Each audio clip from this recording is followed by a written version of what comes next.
우리 시간 성경 본문은 누가복음 7장 34절입니다. 누가복음 7장 34절 말씀을 함께 읽겠습니다. 인자는 와서 먹고 마시매 너희 말이 보라 먹기를 탐하고 포도주를 즐기는 사람이요 세리와 죄인의 친구로다 하니. 아멘. 이 시간에는 그 워치만 리의 복음 전도에 관한 내용과 그 성경 본문을 토대로 묵상한 것을 가지고 죄인의 친구라는 제목으로 말씀을 나누겠습니다. 사람이 죽어 죽음에 이르러 사랑하는 사람들에게 부탁하여 말을 남기는 것을 유언이라고 하죠. 사랑하는 이들은 평생의 고인의 유언을 마음에 간직하며 최선을 다해 살아가려고 노력합니다.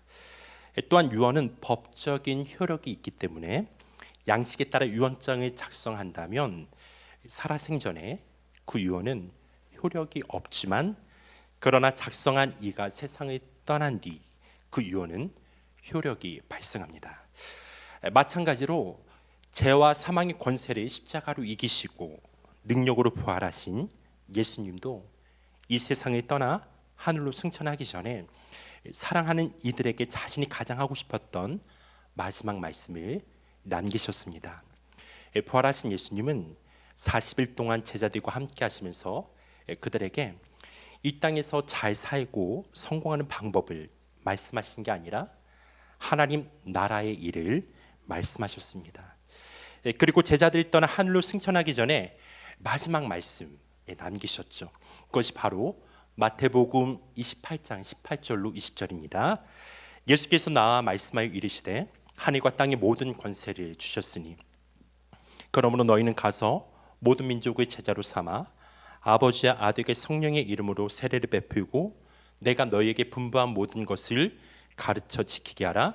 볼지어다 내가 세상 끝날까지 너희와 항상 함께 있으리라 하시니라. 예수님께서 사랑하는 이들에게 마지막으로 남기신 말을 지상 대명령이라고 부르죠. 내가 너희에게 남기는 마지막 말은 예수님을 믿지 아니하는 이들에게 복음을 전하고 그들이 구원을 받아 예수님의 제자가 되게 하라는 것이었습니다. 이 지상 대명령은 사복음서뿐만 아니라 사도행전의 서론의 대명제를 형성하고 있어요. 마태복음에서는 가서 제자를 삼아야 한다라고 명하십니다. 마가복음에서는 만민에게 복음을 선포하라. 누가복음에서는 제사함을 받게 하는 회개가 모든 족속에게 전파되어야 한다. 요한복음에서는 내가 너희를 전도의 목적으로 세상으로 보낸다라고 말씀하십니다.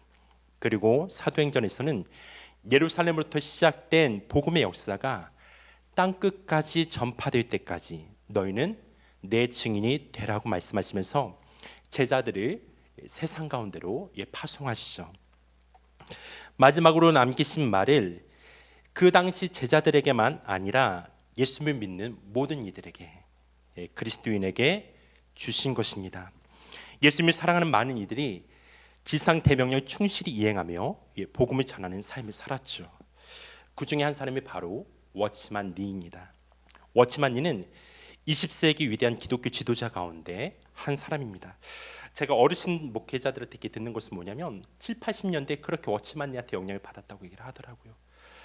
조용기 목사님도 그 서재 워치만 리 책이 있었고 우리가 잘 아는 목사님들 그 어르신들 목사님 그 서재에는 워치만 리의 전집이 다 있었다고요. 저도 있어요. 저희 어머니가 있어요. 우리 전사님도 어머니한테 이제 그 이끄는 전집이 있구나. 저도 그 책 워치만 리가 썼던 책들이 다는 못 읽었는데 10권 이상 읽었던 것 같아요. 그래서 반복해서 읽는 책도 있고 그 책이 하여튼 우리 한국 교회뿐만 아니라 세계에 많은 또 교회에 영향을 주었죠. 제가 예전에 존 파이퍼 목사님의 그 설교를 듣는데 영어로 들은 건 아니고 번역한 거 듣는데 그 워치만 리에 대해서 위대한 성경 교사다라고 얘기를 하더라고요. 그리고 우리가 잘 리차드 폴스터 같은 경우도 그 성경 고전인가 그 영성 그 고전 책 51선의 워치만 리를 소개하고 있어요. 여러분 그는 자기 포기와 믿음의 삶을 평생 추구했던 사람입니다. 결국 그는 어린 양 무리로 알려진 성령의 역동적인 운동에 기치를 올리게 돼요. 그 운동은 외국 선교기관이나 전통적인 교파는 독립적으로 토착적인 중국 기독교 증인들을 만들어내기 위한 초기 노력 중의 하나였습니다. 1930년대와 40년대에 가장 번성했다고 해요. 상해와 그 밖의 지역에서 수천 명의 무리들이 군중 집회를 갖기도 했습니다. 1952년에 워치만니는 중국 공산당 정부의 제목 날조로 체포되어서 15년형을 선고받게 됩니다.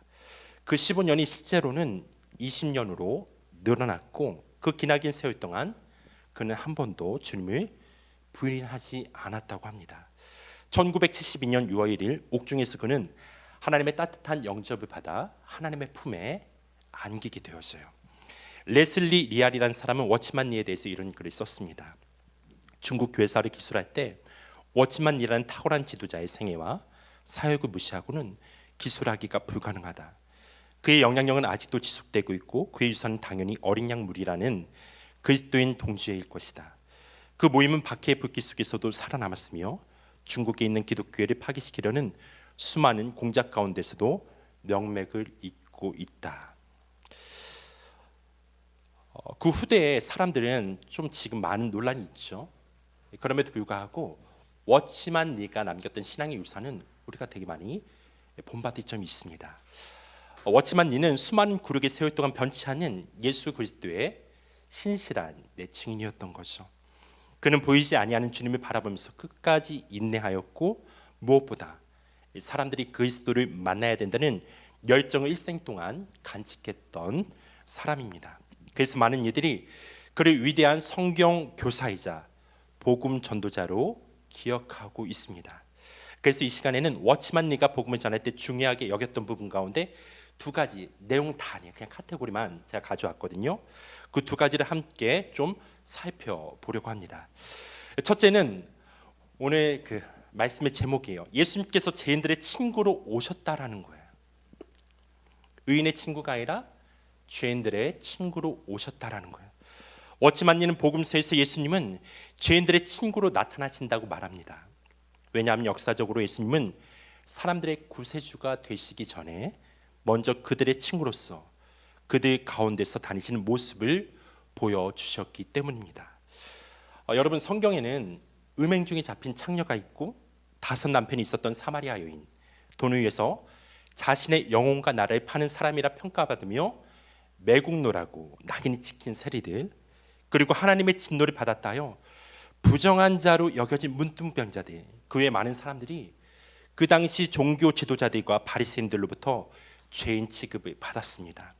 자신이 의롭다고 생각하는 자들에 의해 부정한 자로 여기며 죄인이라 낙이 찍힌 이들은 사람들에게 소외를 당하고 사회적으로 격리되었을 뿐만 아니라 종교적으로도 하나님으로부터 버림받은 자라는 의식이 계속해서 그들을 괴롭혔을 것이고 그 고통은 나날이 가중되었을 것입니다.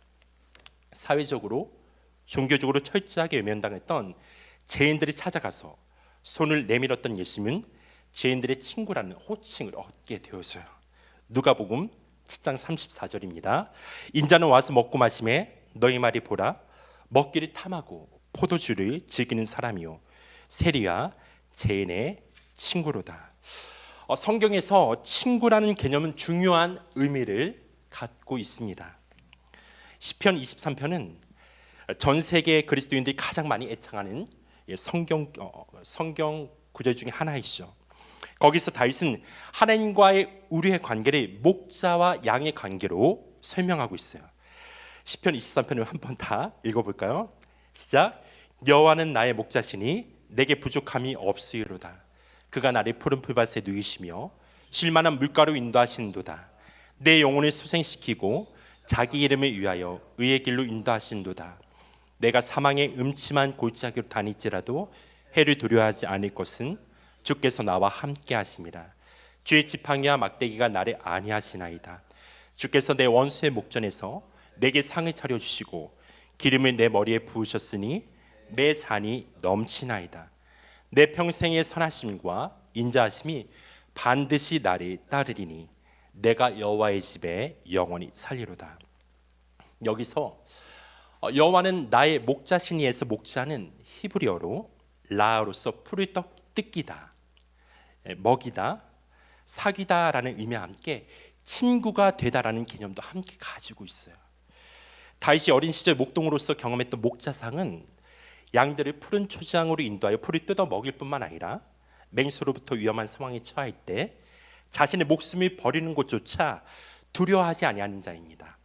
왜냐하면 그는 양들의 목자이면서 친구였기 때문이에요.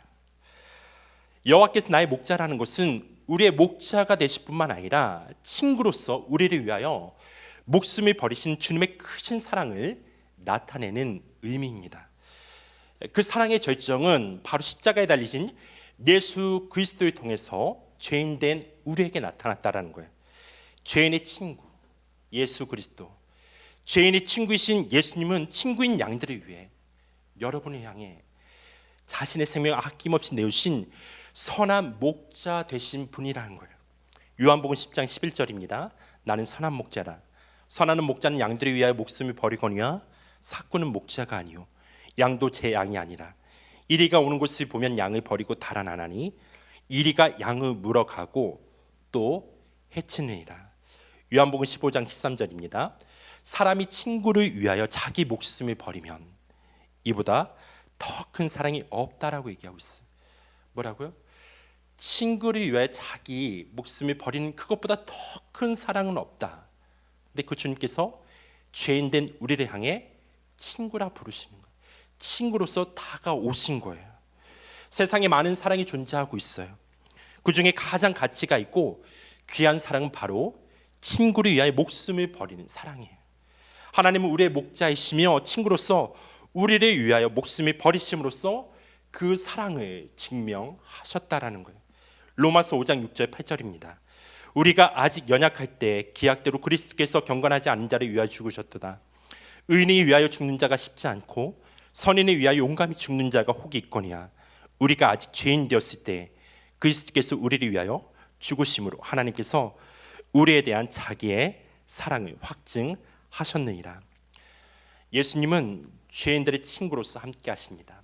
그 당시에 많은 그런 바리새인들, 종교 지도자들은 예수님이 거룩하지 못한 분이다, 그렇게 비난했을 거예요. 어떻게 죄인들과 함께 한 식탁에서 그렇게 식사를 할 수가 있지? 세례의 집에 들어가서 그들과 함께 식사를 한다는 것은 생명을 나눈다라는 의미예요. 그래서 여러분, 그들을 부정한 자로 여겼기 때문에 바리새인들 절대로 그들의 집으로 맞아들이지 않았어요. 그들은 그게 거룩인지 알았죠. 그러나 여러분, 성경에서 말하는 거룩은 그들과 나를 차별화시키는 그 삶의 양식이 아닙니다. 거룩이라는 것은 그들을 끌어안는 거예요. 하나님의 그 능력, 거룩한 그 품에 그들을 끌어안고 그들을 변화시키는 게 바로 거룩의 능력입니다. 예수님은 능력 있는 분이세요. 성령이 충만한 그런 하나님의 사랑을 가지신 분이세요. 예수님은 세상을 전복시킬 수 있는 놀라운 위대한 하나님이세요. 그 사랑을 가지고 섬김의 종으로 오셔서 그 죄인들과 함께 하심을 통하여서 그 사랑을 전하셨던 그분은 그 당시에 강대국이었던 로마가 아무리 그를 굴복시키려 할지라도 여러분, 거기에 여러분 두려워하지 아니하시고 끝까지 인내하시면서 하나님의 사랑을 죄인들 가운데 나타내셨던 분이십니다. 우리도 마찬가지죠. 여러분, 그리스도의 몸된 교회도 거룩한 공동체가 되었다는 것은 세상을 끌어안는다라는 거예요. 그 능력으로 세상을 변화시키는 그러한 통로가 되어진다라는 거예요. 교회가 그런 친구의 모습으로 세상 향해 문이 열려 있고 그들에게 다가서는 그렇게 또 교회가 되어야 될 줄 믿습니다. 여러분 보세요. 예수님께서는 가난하고 소외된 자들, 그리고 사회에서 철저하게 외면받는 이들을 찾아가셔서 친구가 되으시고 죄인 낙인 찍혔던 자들이 십자가에 달리신 두 팔로 품어 안아 주셨다라는 거예요. 이 부분은 제가 좀 이동원 목사님의 그 설교를 보면서 참 감동이 되어서 이 시를 가졌는데, 그 시를 읽기 전에 여러분, 오늘날 우리는 친구를 갖기 어려운 시대에 살아가고 있죠. 친구조차 믿기 어려운 시대를 살아가고 있습니다. 믿는 도끼에 그죠, 발등 찍힌다라는 속담에서 말하듯이 자신이 믿고 신뢰한 사람일지라도 때로는 해를 입히고 배신하는 일들이 인간사의 다반사로 나타나고 있다라는 거예요. 한번 주변을 보실래요? 여러분, 진실한 친구를 찾아보기가 어렵습니다. 여러분, 그 고 함석헌 선생이 남기신 글 가운데 그 한 사람이 가졌는가라는 명시가 있습니다. 제가 읽어드릴게요. 그 사람이 가졌는가, 말리길 나서는 길, 처자를 내맡기며 마음 놓고 갈 만한 사람. 그 사람이 그대는 가졌는가, 온 세상 다 너를 버려 마음이 외로울 때에도 너뿐이야 하고 믿어주는 그 사람이 그대는 가졌는가. 탔던 배가 가라앉은 때 구명대를 서로 사양하며 너만은 제발 살아다오 할 그 사람이 그대는 가졌는가. 잊지 못할 이 세상을 놓고 떠나려 할 때 너 하나 있으니 하며 빙그레 웃고 눈 감을 그 사람이 그대는 가졌는가. 온 세상에 얘보다도 아니오라고 가만히 머리를 흔들며 진실로 충원해주는 그 한 사람을 그대는 가졌는가. 여기서 그 한 사람이 다른 말로 진실한 친구라 말할 수 있을 거예요. 여러분은 그 한 사람 진실한 친구가 있습니까? 만약 그러한 친구가 있다고 한다면 그는 가장 행복한 사람일 것입니다. 죄인된 이들에게 가장 행복한 소식은 바로 그 한 사람이 진실한 친구 예수 그리스도라는 사실입니다. 그분은 떠나지 않으세요. 우리 평생에 우리 함께 하시면서요, 내가 때로는 낙담되고 좌절될 때에도 일어나라. 오늘도 찬양처럼 내 사랑하는 자의 어여쁜 자야, 일어나 나와 함께 하자 초대하시고 우리에게 힘을 주시는 분이시죠. 예수님이 우리 모두에게 친구가 되어주신다는 이 놀라운 소망, 이게 유일한 우리의 소망이에요. 죄인된 우리를 구원하시고 자녀 삼으셨을 뿐만 아니라 우리가 살아가는 모든 삶의 여정 가운데 목자가 되셔서 우리를 인도하시고 보호하시고 원수의 목장에서 상을 베푸시는, 그와 나 용서하지 못하는 그런 상대일지라도 그럼 나의 친구가 되셔서 나를 위로하고 넌 할 수 있어. 사랑과 화의 자리로 내가 너와 함께 있어. 그 역사를 이뤄가신 그분께서 바로 우리의 친구라는 거예요. 여러분, 죄인들의 친구이신 주님은 오늘도 죄인들을 부르시고 그들을 찾아가십니다. 그리고 워치만리가 복음을 전할 때 중요하게 여겼던 두 번째 부분은 하나님께서 직접 그 어떤 중재자 없이 죄인들을 불러 만나 주신다라는 거예요. 먼저 언급했던 것처럼 예수님은 죄인들의 친구이기 때문에 그들과 함께 하세요. 죄인들의 친구이기 때문에 그들과 함께 하시죠. 무엇보다 죄인들이 회개하여 돌아와 구원을 얻게 하기 위해 그들과 가까이 하십니다. 워치만리는 그들의 상태가 어떠하든지 그들의 문제가 무엇이든지 상관없이 그것들을 죄인들의 친구가 되신 주님께 가지고 나와 말씀드리라고 그렇게 말합니다. 그가 아직 예수님이 하신 일들에 대한 이해가 없을지라도 정직한 마음으로 하나님께 나아간다면 하나님은 구원을 베푸신다는 것이죠. 이것을 설명하기 위해 그는 성경에서 세 가지 예를 듭니다. 먼저는 예수님과 함께 십자가에 달린 강도의 예를 들 수가 있습니다. 그가 예수님께 하나님의 나라에 들어가실 때에 자기를 기억해 달라고 하자 예수님께서는 그에게 사악했던 그의 과거 생활을 상기시키거나 구원의 계획을 설명해 주지 않았어요. 너 과거에 이런 너 죄 지었던 거 그저 상세하게 얘기하지 않고 그는 이미 예수님이 어떤 분인지 알았던 거죠. 죄인임을 그가 깨닫고 있었던 거예요. 그렇죠? 그가 아직 예수님이 하신 일들에 대한 이해가 없을지라도 정직한 그런 마음으로 보세요. 과거 생각을 그에게 상기시키거나 구원의 계획을 설명해 주지 않았어요. 다만 주님께서는 한 가지 대답만을 갖고 계셨습니다. 뭐라고 하시죠? 내가 오늘 나와 함께 낙원에 있으리라. 그 강도는 예수님께서 누구신지 깨달았고 주님을 믿었어요. 그것으로 충분합니다.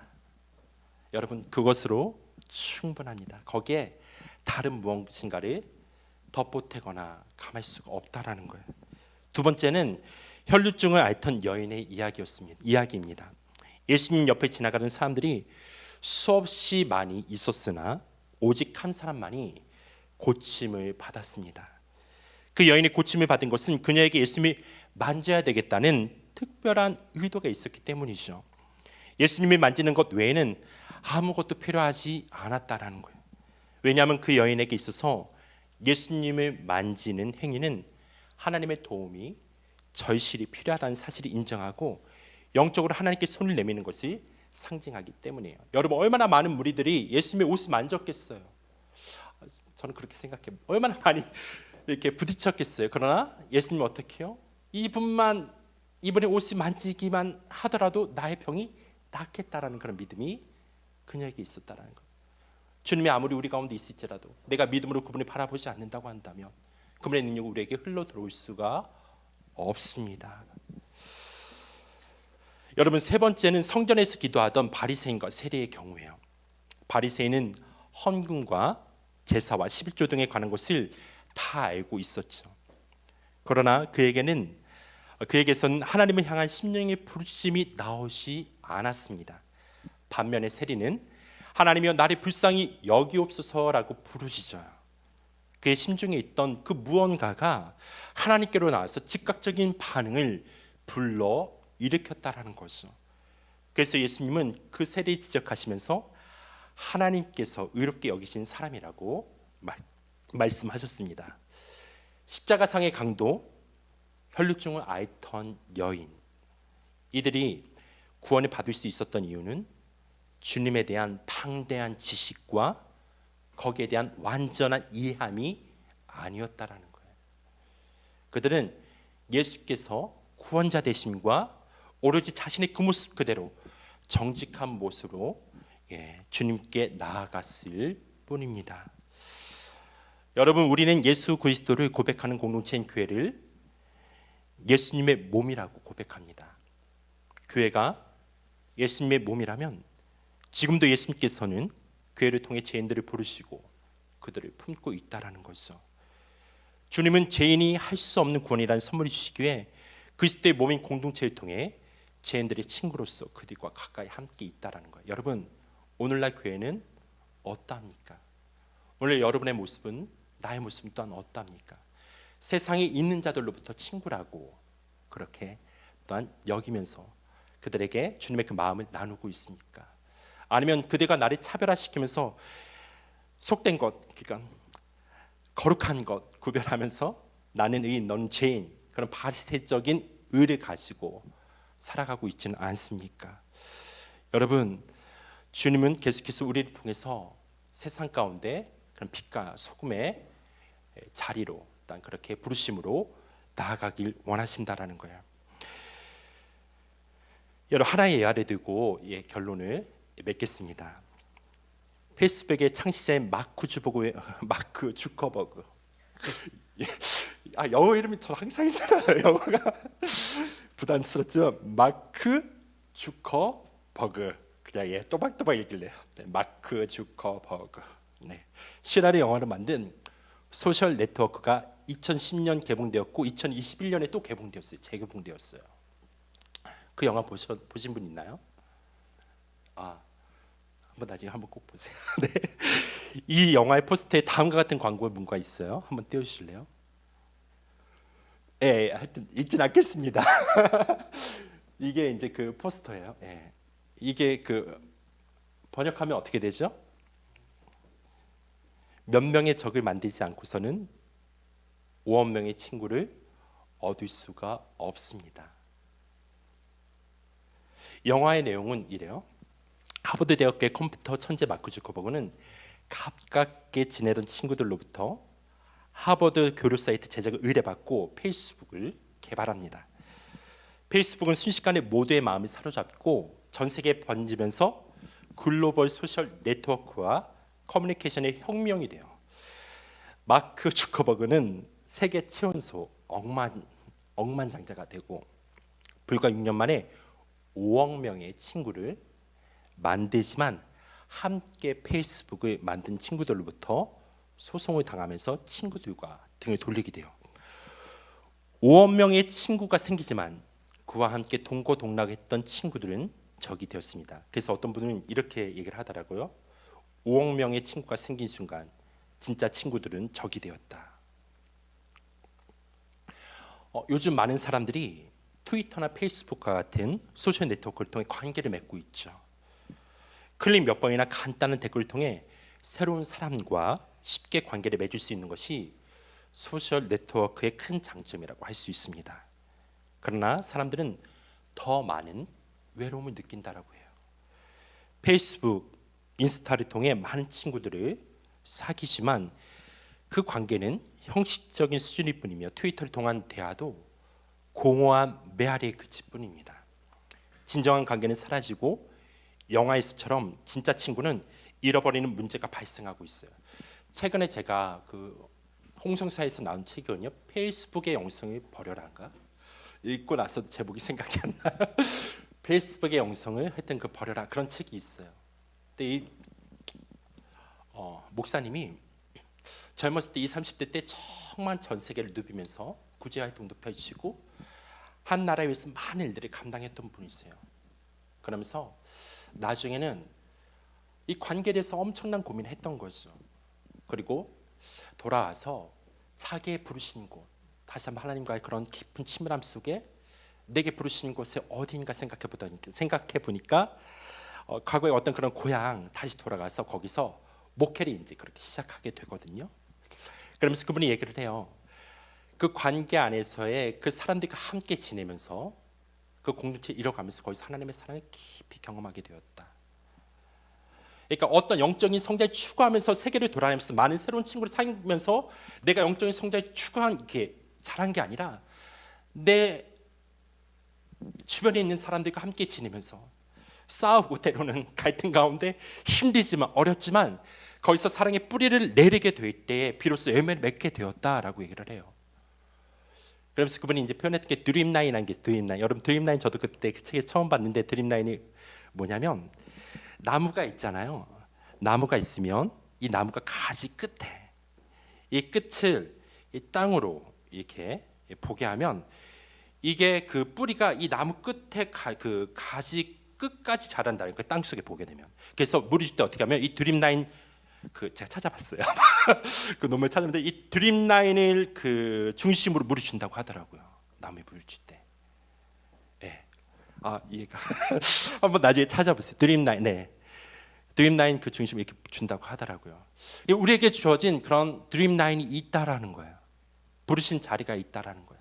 거기에서 그 관계 안에서 뿌리를 내려라. 그리고 열매를 맺어가라. 어쩌면 우리가 인간이기 때문에 한계를 일단 경험하게 되죠. 이 한계 속에서 살아가는 우리 인간들이에요. 그럼에도 불구하고 하나님께서 줄로 재어진 구역이 있는데 그 줄로 재어진 구역 안에서 우리가 함께 살아내는 공동체 안에서 함께 서로 깊은 친밀함과 연합 가운데 나아가게 될 때에 거기서 아름다운 열매들을 맺어갈 수 있다라는 거죠. 네, 여러분 특히 다음 세대 아이들이 많은 친구들을 이렇게 사귀는 것 같지만은 이 소셜 네트워크 하지만은 이 관계로부터 오는 상처와 아픔 그냥 마음에 들지 않으면 끊어버려요. 여러분 막 오늘은 진짜 막 서로 뭔가 이렇게 다 줄 것처럼 얘기하는데 그 다음날 어떻게 소통이 단절이 되어버려요. 마음에 들지 않으면. 이 오는 상처, 아픔, 공허함을 우리 아이들이 너무나 깊이 경험한다라는 거예요.